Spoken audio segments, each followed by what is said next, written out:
Hi, Ted here. I hope you had a wonderful Memorial Day and took a chance to remember those who gave so much so we could enjoy this time. And I hope you got a chance to get together with some friends too and maybe enjoy a cookout, something just to kind of chill out with some buddies. But sometimes those cookouts can be a little stressful. I mean, you have a fairly large crew over, and there's going to be somebody there whose steak is going to be perfectly done for them if a good vet could get it back on its feet. And then there's going to be somebody else who's going to want their steak so well done it has actually started to compost. So, there is some stress there. In fact, I got a funny email. Well, it's funny for me, but probably wasn't for him. From a buddy of mine. Let me get that and read this. Okay. Hey, wild man. Hope you had a great weekend, blah, blah, blah. We had about 20 or so folks over for steaks and burgers, and one lady actually sent her meal back because it wasn't cooked to her liking. Any suggestions? Now, yeah, I do have a suggestion. Change your guest list. But that aside, trying to be a little bit more diplomatic, sure, I do have some ideas. There are a couple of things you can do to make sure that the steaks or burgers are perfectly seasoned and cooked to the perfect degree of doneness to please even the pickiest palate. So let's check those out.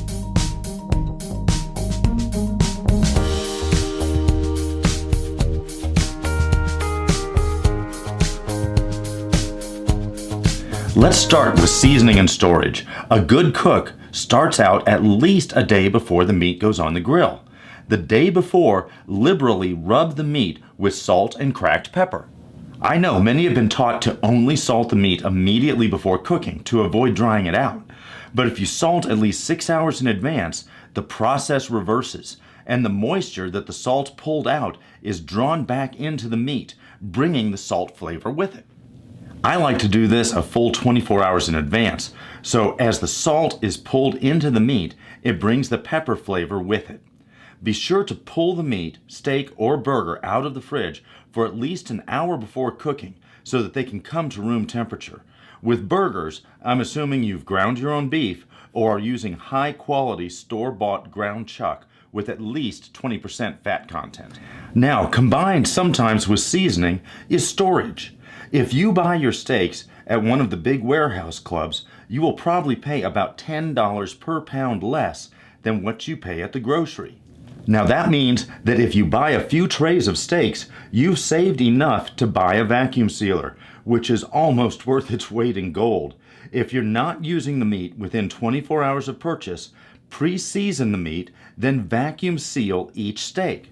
The freezing process combined with the thawing and bringing to room temp when you want to use them is usually more than enough time for the pre-salting to have done its magic.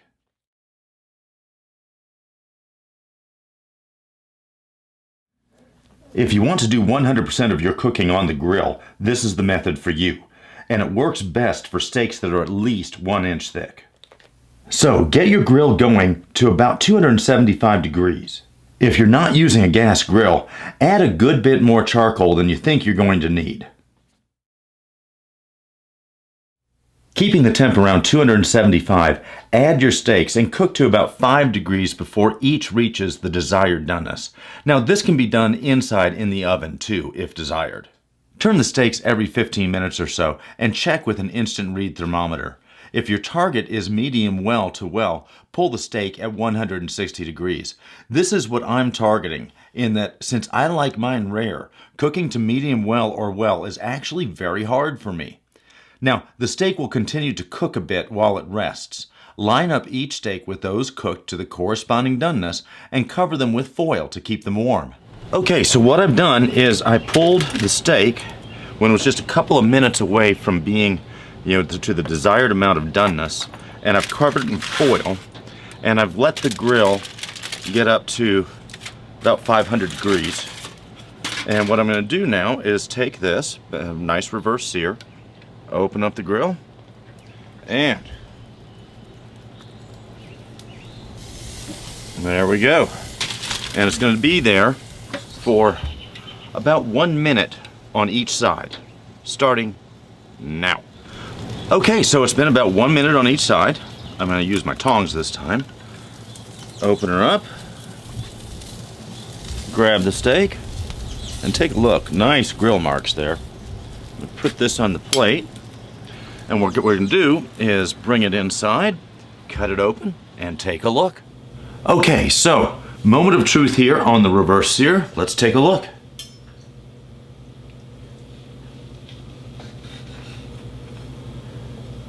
Okay, we got it.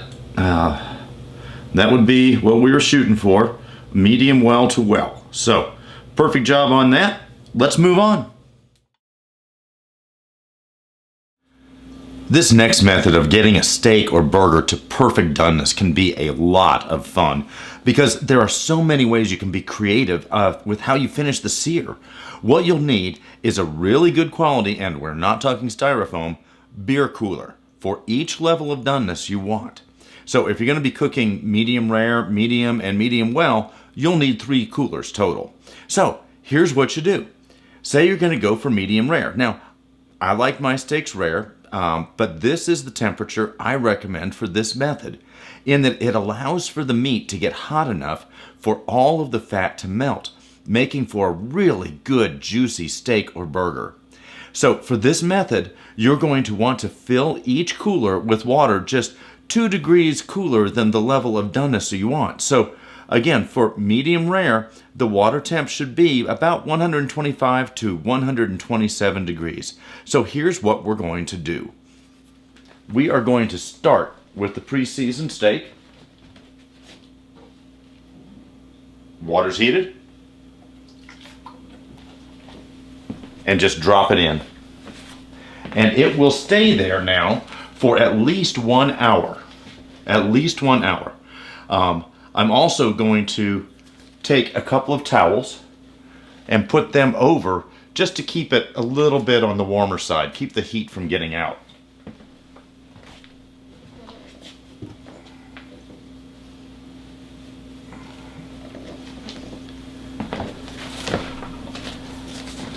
A little extra insulation can never hurt.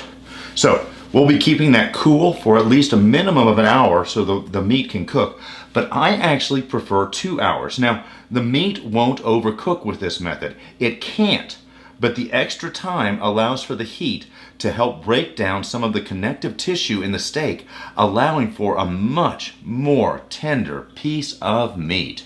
So, we'll be back in 2 hours. Okay, the 2 hours are up, so time to pull out the steak. And here we are.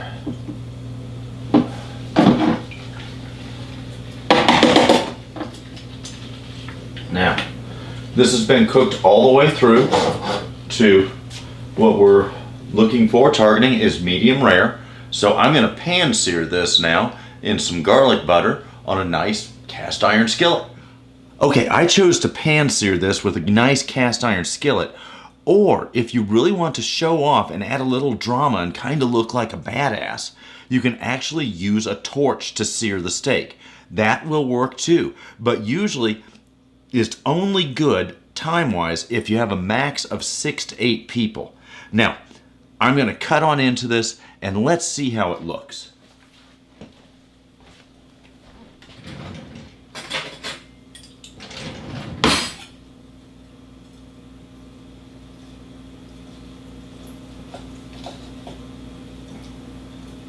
Oh, you guys see that?